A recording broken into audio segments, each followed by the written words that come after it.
बिस्मिल्लाहिर्रहमानिर्रहीम। मेरा नाम है साजिद और हम आईटी के टेस्ट की तैयारी के लिए जो है एमसीक्यूज़ कर रहे थे। उसका जो आज सेट 4 है वो मैं आपके लिए लेके आया हूँ। तो ऐसे लोग जो आईटी के एग्ज़ाम की तैयारी कर रहे हैं उनके लिए वो बहुत मुफीद है। इसलिए मैं आप लोगों से गुजारिश करूँगा कि जिन बच्चों को जो है इस टेस्ट की ज़रूरत है, आप उनको मेरी वीडियो का लिंक दें, मेरे चैनल का नाम बताएं, तो आपकी बड़ी मेहरबानी होगी। तो आइए शुरू करते हैं। Question number 1, IBM 1401 is. IBM 1401 क्या है? ये फर्स्ट जनरेशन कंप्यूटर है, सेकंड जनरेशन कंप्यूटर है, थर्ड जनरेशन कंप्यूटर है या फोर्थ जनरेशन कंप्यूटर है? तो IBM 1401 सेकंड जनरेशन कंप्यूटर है, क्योंकि ENIAC जो है वो फर्स्ट जनरेशन है। IBM 1401 सेकंड जनरेशन कंप्यूटर की एग्जाम्पल है।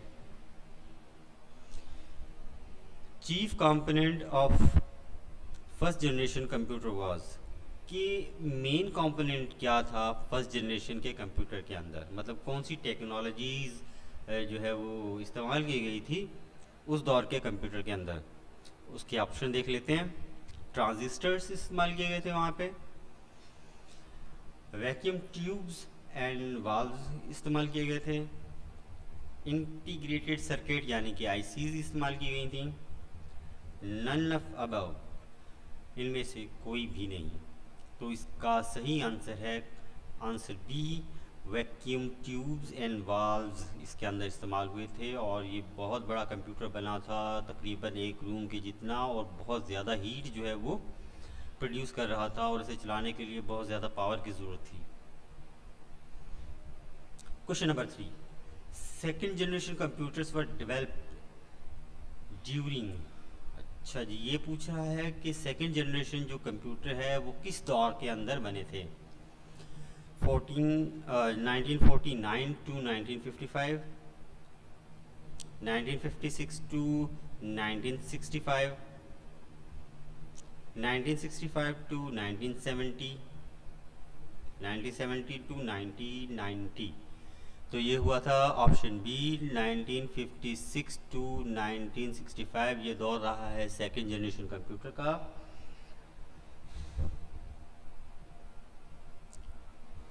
क्वेश्चन नंबर 4, माइक्रोप्रोसेसर्स और switching devices are for dash generation computers. Microprocessor जो स्विचिंग डिवाइस के तौर पर रहे हैं कौन सी जनरेशन के अंदर या कौन सी जनरेशन में, कि हम इनको एक डिवाइस से दूसरी डिवाइस के अंदर तब्दील कर सकते हैं या स्विच कर सकते हैं? फर्स्ट जनरेशन के अंदर, सेकंड जनरेशन के अंदर, थर्ड जनरेशन के अंदर या फोर्थ जनरेशन के अंदर? ये शुरू हुआ था फोर्थ जनरेशन से कि हम माइक्रो प्रोसेसर को एक सिस्टम से दूसरे सिस्टम के अंदर स्विच कर सकते हैं। Which of the following devices can be used to directly image printed text? Image printed text के लिए कौन सा डिवाइस हम इस्तेमाल करते हैं? OCR, OMR, MICR, all of above? तो ये हम इस्तेमाल करते हैं OCR। OCR के ज़रिए से हम अगर इमेज के अंदर भी हमारा टेक्स्ट है तो उसे एक्सट्रैक्ट कर सकते हैं हम प्लेन टेक्स्ट के अंदर। ठीक है, याद रहेगा आप लोगों को, OCR वो मशीन है, डिवाइस।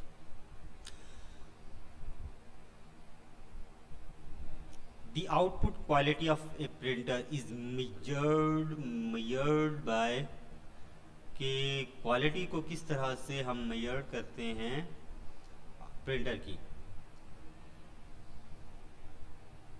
डॉट पर इंच यानी कि DPI, डॉट पर square inch, dots printed per unit time, all of above. तो ये हम DPI के थ्रू जो है वो जो प्रिंटर की क्वालिटी को मेजर करते हैं, डॉट पर इंच या DPI। क्वेश्चन नंबर 7, इन एनालॉग कंप्यूटर के अंदर आगे देखते हैं ऑप्शन क्या है। Input is first converted to digital form, कि जो हम इनपुट करते हैं वो पहले डिजिटल फॉर्म के अंदर कन्वर्ट होता है।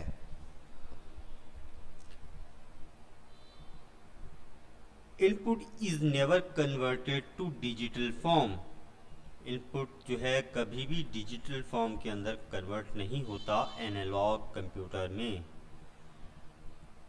Output displayed in digital form, कि आउटपुट जो है वो सिर्फ डिजिटल फॉर्म में दिखाया जाता है। अलाफ अबव, तो एनालॉग कंप्यूटर के अंदर इनपुट जो है कभी भी डिजिटल फॉर्म के अंदर तब्दील नहीं होता, कन्वर्ट नहीं होता।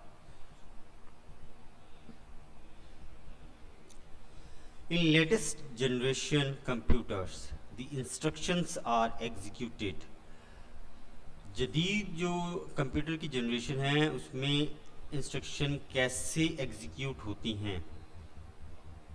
Parallel only, serial only, sequentially only, both sequentially and parallel, all of the above.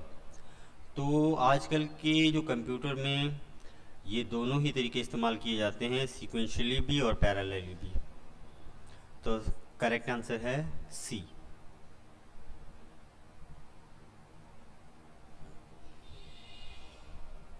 Who designed the computer first electronic computer ENIAC, कि पहला इलेक्ट्रॉनिक कंप्यूटर ENIAC किसने बनाया, कौन है उसका मौजूद डिज़ाइनर। वैन न्यूमैन, ये नाम बड़े मुश्किल हैं, Joseph M Jacquard, Presper Eckert and John Mauchly. All of the above तो हो ही नहीं सकता, तो ये है option C, J Presper Eckert and John W मॉकली।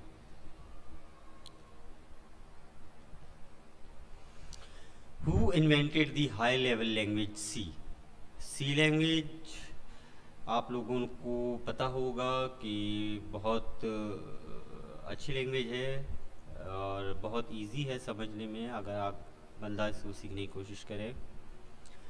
और हमारी बहुत सारी कोर लाइब्रेरीज विंडोज़ की वो सी लैंग्वेज के अंदर बनी हैं। तो इसके बारे में पूछा जा रहा है कि सी लैंग्वेज के मौजूद का नाम क्या है, कि ये किसने बनाई थी। Dennis M Ritchie, Niklaus Wirth और सैमोर पेपर्ट, डोनाल्ड कुंट। तो ये बनाई थी डेनिस रिची ने बेल्स लैब के अंदर। ये है उनके मौजूद का नाम। और आज का सेट पूरा हो गया है। आप लोगों से गुजारिश है कि प्लीज़ मेरे इस चैनल को सब्सक्राइब करें, लाइक करें और मेरी वीडियोस को शेयर करें। अगर आपको किसी भी सवाल के बारे में कन्फ्यूजन है, मैं भी इंसान हूँ, मुझसे भी गलती हो सकती है। अगर मुझसे कहीं गलती हो तो प्लीज़ मुझे करेक्ट कराएं, मुझे कमेंट करें। और मेरी वीडियो देखने का शुक्रिया। अपना बहुत सारा ख्याल रखिएगा। अल्लाह हाफिज़।